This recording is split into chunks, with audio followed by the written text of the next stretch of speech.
Hi friends, so I'm going to be doing a front yard garden tour just because there's so much changing so quickly in the garden, and I keep putting off doing a garden tour because I keep thinking, oh, I need to do this, I need to do that, and this doesn't look good yet, this doesn't look good.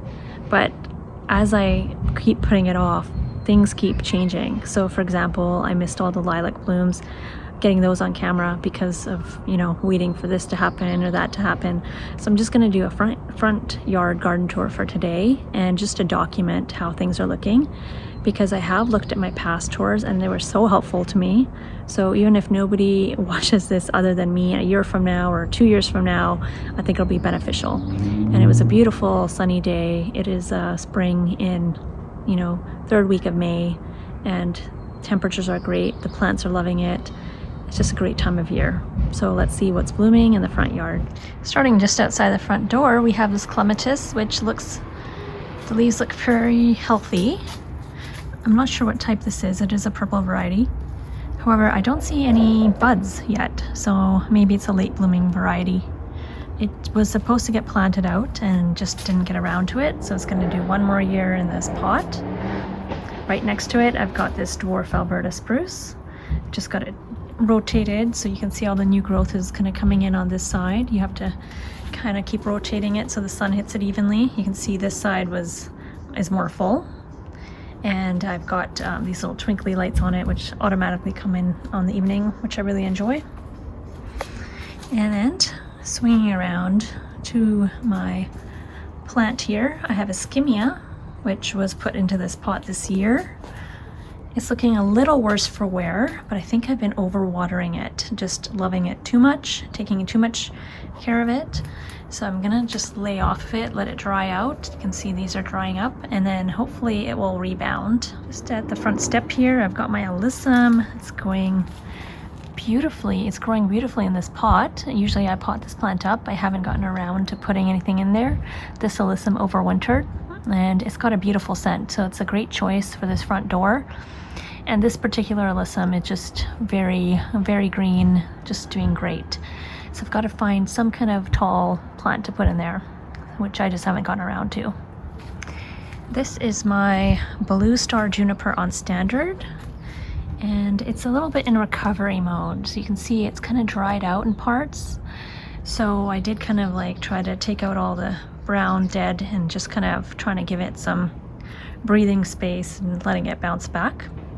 Last year I had put Creeping Jenny around it, so that's overwintered, and this actually really needs to be potted again, like taken out and then repotted a little bit higher. And I think that might be the issue, is that it's potted a little bit too deep, and I'm not going to be able to plant around here anymore because the roots are just so thick. So that might really help this plant a lot if I repot it. And I've got this small flower bed in front of the house here, which is a very narrow garden bed. This alyssum, again, it's overwintered, so that was looking especially nice right here. There's a rose here that is just starting to bloom. It's got red blooms just starting to open. More alyssum. My dandy or daffodils here, I'm just letting them die out, and before I cut them back, I want them to absorb as much energy as possible. So they look a little bit bad now, but it's going to pay off when they kind of take that energy from the green back into the bulbs. So I don't mind it looking a little bit bad right now for the long-term gain. I had a rose here that I had planted. It was a Queen of Sweden David Austin rose, and it turns out it didn't have any buds, and I think it was actually blind shoots, and it was like a sucker. So I got rid of it because it didn't have any buds. It was its second year I had it, and it was just not going to give me any blooms. So that one got taken out, and I think I'm going to be putting dahlias in here this year.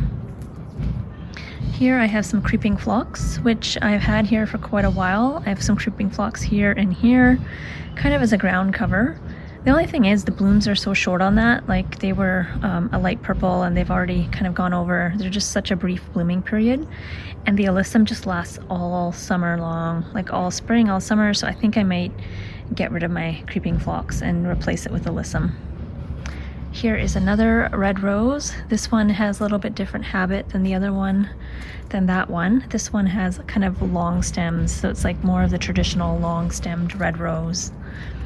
And I do have an overwintered dahlia down here. Can't remember what kind, but it's got leaves on it. Some more creeping phlox. And this here is my purple pillar rose of Sharon. So this is a very tall, narrow hibiscus, a rose of Sharon, which is supposed to be sterile, but I have to admit I am finding little seedlings all over the place, all over my garden beds, and when I look at the leaves, they are definitely the same as these. So even though it's supposed to be sterile, I'm finding little seedlings constantly in the garden beds. So not too thrilled about that. I do have two other ones, but they're also proven winners types. They're the white ones, and this one is the purple one. So I'm not sure which one, or if it's one or all of them that those seedlings are coming from. But yeah, it's looking nice, like it's an anchor piece for this kind of end, like an end cap. The only thing is it blooms way at the end of summer, and the rest of the time it's just this green kind of bush here. So even though it's looking nice and green and healthy, I don't know if it's the right plant for this. I wanted something with height, and I definitely got that, and something that had to be very narrow, and I definitely got that. So, you know, can't really complain too much. I can probably take the tag off now since I'm familiar with that plant. I've got another alyssum down there. That one I wanted to spread all around the base of that, but it's kind of staying a little bit smaller. Anyways, turning over to this garden bed here, we have this garden bed with a boxwood at the very end. So somebody drove into this, and it is slowly recovering. So we've got a lot of nice new growth up top anyways, which is kind of disguising this hole in here. But yeah, you can see there's some green in there, so it's making a slow recovery. I did have some some Nepeta down here in this corner, and it's coming back very slowly. So you can see just very small plant there, but it's still there. So here is a seedling, like I was mentioning just now, for the Rose of Sharon seedlings. This is one right here. See that? So these are kind of everywhere. All right, and in addition to the Nepeta, I've got echinacea in this bed. So it looks pretty small, but it is coming back. I've got another echinacea here, so those are going to be coming back. In this bed I did have some tulips, which have now kind of gone over. And now I've got these three plants are coreopsis, so those are coming in. There's also some columbine in this bed that self-seeds. You can see this is the columbine bloom, or the leaves for the columbine. So that will be exciting. One plant here on this end is this honeysuckle. This one is not blooming yet, but it is getting ready to bloom. It's got the buds on it. This one has a beautiful scent, and it attracts hummingbirds like crazy. And I always give it a very severe prune back, and it just comes up with all of this new growth. So good plant to have. Smells nice. And the star of this garden bed right here is my Crown Princess Margarita rose, which is just doing amazing. It's full of all these flowers. Let's take a closer look. So you can see there's a smaller one here. It's got this beautiful apricot color, and the margins are a little bit lighter. And as it ages, it gets a little bit more bleached out. So I'll show you some more examples. Here's a relatively new bloom. Beautiful color there. There's a bud. And here you can see a little bit older bloom, which is definitely more pale. It's got a little bit more of a bleached out look as it ages. Gorgeous, gorgeous rose. And this here is my Clematis Jackmanii superba, which is kind of throughout this rose, which is not in bloom yet, but when that blooms, the color contrast between that deep purple and this apricot is beautiful. And this rose also smells really nice. It has a beautiful scent. So that one, I had actually trained a cane along my fence back there. And you can see that it is got all kinds of flowers coming out this way. Sorry about the lighting, it's a little bit hard to see, but let me turn this way. So you can see my Crown Princess Margarita climbing rose, and right in front here is this dark purple. This is a reblooming lilac called a bloomerang, and it's just finished its bloom. So it had the most beautiful scent, and these are the spent blooms. So what actually I'm gonna do pretty soon is probably deadhead these spent blooms just to encourage a rebloom, and hopefully I will get a rebloom later in the season. In the past I haven't had the best luck with the rebloom. It's very minimal, but you know, now it's very early, so maybe if I'm very quick and deadhead sooner rather than later, I'll have a better luck with that. And in this bed I've got lavender planted below, as well as I put some alyssum in here because alyssum did so well for me in other garden beds. I did try putting candy tuft iberis in this bed, and unfortunately none of them survived. I'm not sure why they didn't survive. I bought some at the Northwest Flower and Garden Show, and yeah, I was really hopeful, but no luck.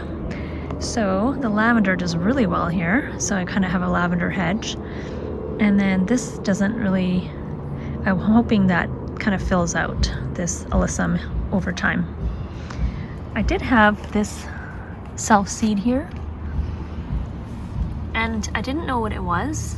I did a plant ID and it said it was a lupin. So these leaves do look like kind of umbrella shaped, so they might be a lupin. Lupins are invasive here, so I'm gonna not let it go to seed, but I will let it flower to see what that turns out to be, because I'm curious to see what that will look like since I didn't plant it. So lots to come on this garden bed. So we had the spring show of the lilacs, and now the roses are coming in, and as the roses come along, the honeysuckle will also be blooming shortly, so it'll be a beautiful succession of blooms. And this bed adds a lot of scent to it too, with the lilac and the honeysuckle and the rose. I did want to point out, I did have a Alba dicentra here, so old-fashioned bleeding heart, but the white version, so the Alba, which is great to have kind of in that corner because it is shaded and, you know, not much else can grow in there. But one thing, I did put a peony here one year, I think it was last year or the year before, thinking that will be a great spot, when clearly it's not, because it just got completely dwarfed by this lilac. Before this lilac leafed out, it was quite a bit smaller, and yeah, sometimes you just don't realize. So that is something that I'll definitely have to move. And the good thing is this peony looks very healthy. The leaves are looking fabulous, you know, and I'm not surprised there's no buds because it just doesn't get enough sun. It's shaded out by the lilac, but I believe that's a coral charm peony, so I'll have to find a new home for that.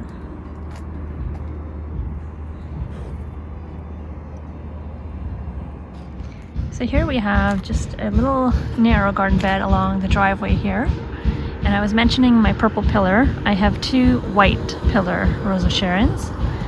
And I purchased those to put in this garden bed for kind of the same reason that I needed a very narrow plant that would get tall for privacy. So this seemed like a perfect plant, other than the seedlings. We've got a beautiful boxwood here, very healthy, thrives on neglect. Don't do anything to this boxwood whatsoever, and it just seems to have all this new growth on it and looks great. I have some lavender in this bed because it is a very hot and dry bed. Now, one viewer actually did mention to me that this was a bad place to put a clematis because it is so hot and dry and they like their roots shaded. And I learned that lesson. They were absolutely right. So this is, I think, a Natobi or Westerplatte. That's definitely going to get moved because it's definitely not a good spot for it. So yes, this clematis is suffering, poor thing. it will definitely need to be moved. We have some calendula, gold heart orange, which is a beautiful, vibrant color. I'll always have that because it self-seeds so readily. This will be an echinacea, salvia. Alright, I keep getting interrupted by the neighborhood kids. But anyways, here is a white pillar. So you can see it's actually a great catching plant for a narrow area because it does give full coverage. However, it is deciduous. And then moving along.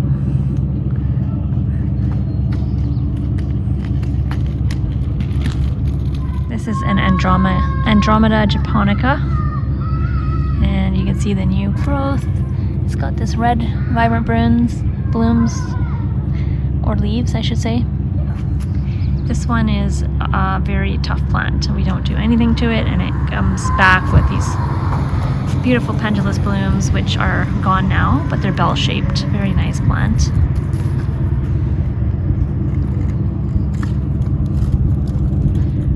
This here is my Miss Kim Lilac on Standard, which smelled beautiful, lovely when it was in bloom. Now it's just gone over, but it will still give a very nice appearance with its glossy dark green leaves here. And it's underplanted with this clematis, which is doing much better. You can see it's got lots of buds, beautiful blooms. Seems to be doing a lot better than the one I showed earlier. So my Lilac on Standard is underplanted with this clematis, and also I've got lavender on either side, and I think the lavender is slowly coming back even though I gave it a severe cutback. And let's see, let's go to the other side of our front yard, starting with this garden bed here. One thing I did want to show off was this planter here. This, I believe, is Jazzberry Supertunia, which overwintered not 1 year, but now 2 years. So, beautiful Jazzberry overwintered. And this is a glacial ivy as my spiller. So I haven't added anything to this pot yet. Just around the corner, I've got my mock orange Illuminati. The blooms are just finishing up. So this also doesn't get a lot of attention. It's kind of under the eaves, so it doesn't get a lot of rainwater. So just water when I remember. Put some lilies in here, just because I didn't have anywhere else to put them, and they are ready to bud up. Now my garden bed on this side is got this dwarf birch tree. It's a weeping birch, and that's the kind of anchor piece in this garden bed. I also have this boxwood here in the corner. I've got a lot of stuff going on in this garden bed. So I've got the salvia, which this year has seemed to be a little bit weaker than normal. It's Violet Riot, and normally it's very, very bushy, very full, but it seems to have taken a bit of a beating this year. But it's budded up, and it's a beautiful color. I've got some pincushion flower here, which is getting ready to bloom. I also planted some ground cover in this bed for shade, and that's lamium. That particular one is blooming a pink color. So this lamium is blooming with these pink blooms, and behind it I've got this heuchera, or heucherella I should say, which I believe is probably pumpkin spice, but it might be a toffee tart. I've got that one here and another one like that here. And I find there's another one back there. These light ones, they're very hard to come back. They don't do that great in my garden. I've got another one here, which I believe is a spearmint, I believe. I'm trying to remember. It's either that or a pink fizz heucherella. So I've got one here, and you can see it's a little bit weak. And I've got another one back here. And then I've got a third one just back here. So lots of heuchera and heucherella in this garden bed. There's another one back here.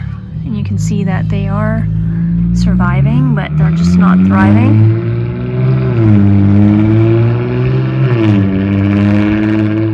I need to just give them a little bit more time. I did cut back my pulmonaria after they bloomed. So the blooms are spent, so I cut them back so they can kind of give a chance for the other things to come in. My lamium on this side is doing a lot better, so you can see all the beautiful pink blooms there. And it's doing what I wanted to do and covering the ground underneath this dwarf birch tree here. Here's another view of the lamium, and it's looking so beautiful with those pink blooms. I've got some lamium that has white blooms as well, so it's just kind of a mix. I believe this one might be a Japanese anemone. Can't quite remember. But I've got a lot of cosmo seeds that have been germinating in this bed as well. This here is a plant that I put at the edge. It's called Johnson's Blue. It's a geranium. It's got this beautiful color. It's almost iridescent. Wish I had more of those, but they are a little bit hard to find. I find I am getting this weed, which I learned is called vetch. Pull that one out. So it disguises itself very readily within my plants, and it is a tricky plant, or a tricky weed. So you want to get that out because apparently it spreads quite readily. Vetch. Well, something new I learned. I didn't seem to have that in previous years anyways. Here's my muscari, which has all kind of finished up. It was a baby's breath. Beautiful color in muscari. And just switching around here to the front of the bed, we've got my heuchera here, which are all got their bloom stalks up. I've got like a hedge of them. These four are doing fabulous, and the poor fifth one is getting shaded out by my carex. So I might have to do something about that, but you can see these beautiful white blooms about to open, and I just love the color of this.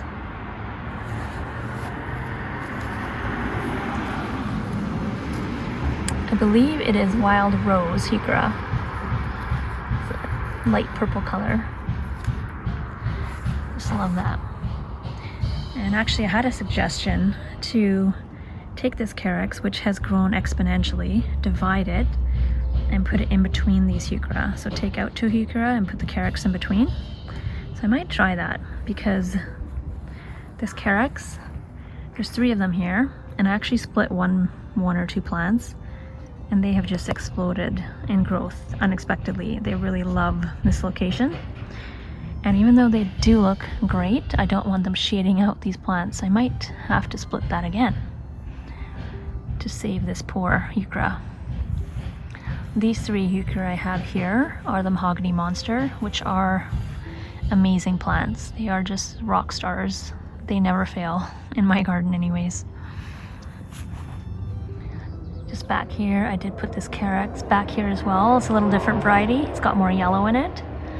And there's 2 more heuchera here. We've got a little pulmonaria growing there. Another pincushion flower. I wanted to show off, this is salvia here. This one is called Perfect Profusion, and it's a beautiful color. It's like this periwinkle blue. I've got one here, and I've got one here. I'm pretty sure I planted 3, but I only have the 2 left, so either I can replant another one, or I can see if I can find something else. I did have some Graceward Lithodaria planted here. You can see this light blue bloom here. Unfortunately, it's not doing the best. So I was hoping to get a carpet of that, but it doesn't look like it's doing that much. I also had planted some cat's pajamas Nepeta in the front here, and that also doesn't look like it came back or is doing well. So, you know, I did put some mulch in the back of this garden bed, but this front is still kind of a work in progress. So that's something I have work to do on. Now this whole right side of this garden bed I've worked on, but I've kind of left everything from the shrub to the left, left it alone. And you can see it's much more weed filled and much more wild. But I did want to point out this plant. So this is yarrow, achillea, and it's a bright fuchsia, and that one is just a great placeholder because it's drought tolerant. It doesn't need any care. It just kind of fills the space and just has beautiful blooms when it blooms, and you don't have to worry about watering it too much. It's very drought tolerant. I'm going to turn around to the newer garden bed that we have here. So this garden bed in the corner was here last year, but this year we added this section. I kind of wanted to cut the grass away from the tree to help the tree, and then I could not resist planting there. So taking a closer look, we transplanted this mock Illuminati, what's it called? Illuminati Tower, mock orange. And it was transplanted just like a month or so ago, and it's in full bloom, doing great. Took the transplant very well. Beautiful blooms, lovely scent. Bees love it. I've seen so many bees enjoying these blooms. So stepping back, I've got one on each side. The one on the left is doing equally well. I underplanted with some foxglove, some salvia, and the salvia is Pink Profusion salvia. It's a shorter variety, very stocky. So these ones are coming up. The one in the front is a little bit ahead. And the foxglove is a biennial, so that might not bloom till next year. But this one, you can kind of get an idea of what it's going to look like. It's kind of the perfect one for this garden bed because it's got a white bloom and the interior of it has deep purple.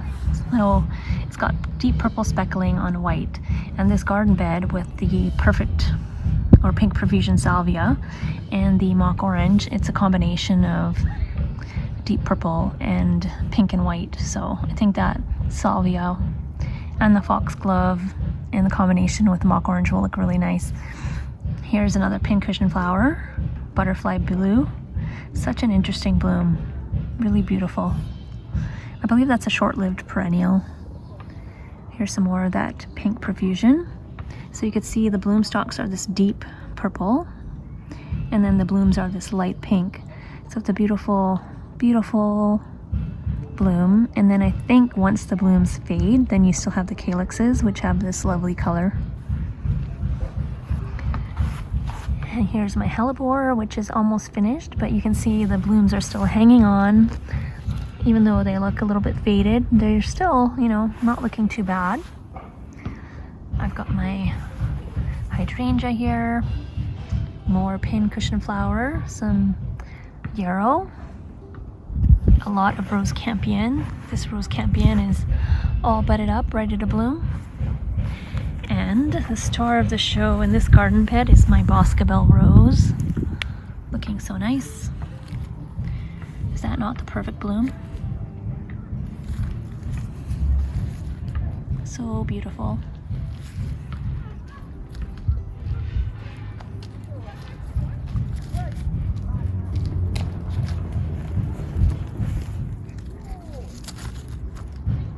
I think Boscabelle has got to be my favorite rose.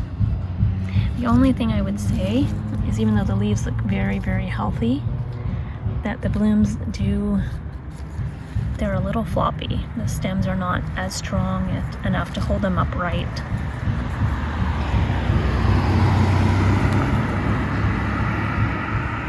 Just lovely, lovely rose. I'll definitely have to have more of those. In the front, there's not that much to see other than my storm cloud Amsonia, which is just finishing up its blooms. It was full of these periwinkle blue blooms, really eye-catching. So that's the front of the garden bed here. And then there was another lilac on standard here, which is just finishing up the blooms. And over time, this will thicken up and get stronger and stronger and just get better with time. I I did want to show off this tree here. This tree, it starts off with green leaves which fade to purple. And underneath we have a different salvia, which I planted last year around this tree, and it's Pink Dawn. So it's another Proven Winners variety. And the difference between the Pink Profusion is that the Pink Dawn is quite a bit taller and it's a little bit lighter color. But again, it is bee magnet, pollinator magnet. The bees love it. And if you want a little bit more height, that Pink Dawn is a nice choice. I've got some more alyssum in there as well. There is some crocus, which bloom in the early spring before all these come up. I have it underplanted with this clematis. It's a white one. I believe it could be Jillian Blades, although I'm not sure. I can't remember off the top of my head. And these are the seed pods. Looking lovely. So I had quite a bit more blooms earlier, but they've kind of faded now. I could probably deadhead that, but the seed pods are very interesting as well. Last thing I wanted to show in this front garden bed was my Caradonna salvia. So my neighbor is practicing his drumming, in case you hear that in the background. So I have this hydrangea on standard. It's a Pinky Winky, and I've got to stake it because it's got a bit of a lean. I do have a clematis growing on and throughout it. This one I think is Comtesse. I can't remember off the top of my head. It's a French one, French name. Anyways, it's ready to put on its blooms fairly soon. But underneath it, I planted this Caradonna salvia for height. And I love this Caradonna salvia. It's got this beautiful color, again, like this iridescent purple. And it's so nice and tall. So the height really, I think it's the tallest salvia I've planted. And it's just starting up, but it's gorgeous. I would definitely add more Caradonna salvia. So we'll wrap up the front garden tour because it is starting to get dark, and also there is a lot going on in the evening when it's nice out. There's a lot of kids on the street, there's my neighbor with his drumming, there's a car that keeps revving its engines driving by, so we're gonna wrap it up. But everything is looking beautiful in the front yard, and things are really just, it's that time of year where everything just looks so fresh, and it's such a nice, refreshing sight to see after winter when everything was so gloomy and bleak. Hi guys, thanks so much for joining me on this garden tour. It's a beautiful sunset today, and I hope you're enjoying your garden. And I recommend that you do also document your garden, whether it be by video or by picture, because there is so much going on and so many changes. And I can't stress enough how helpful it was for me to look back at my past tours to see how far some things have come. For example, my Crown Princess Margarita rose, from when I planted it till now, it's just been exponentially better this year compared to other years. I'm so happy with it. So I hope you do that, and if you're not, at least try to enjoy nature as much as you can and get in your garden if possible. Thanks so much.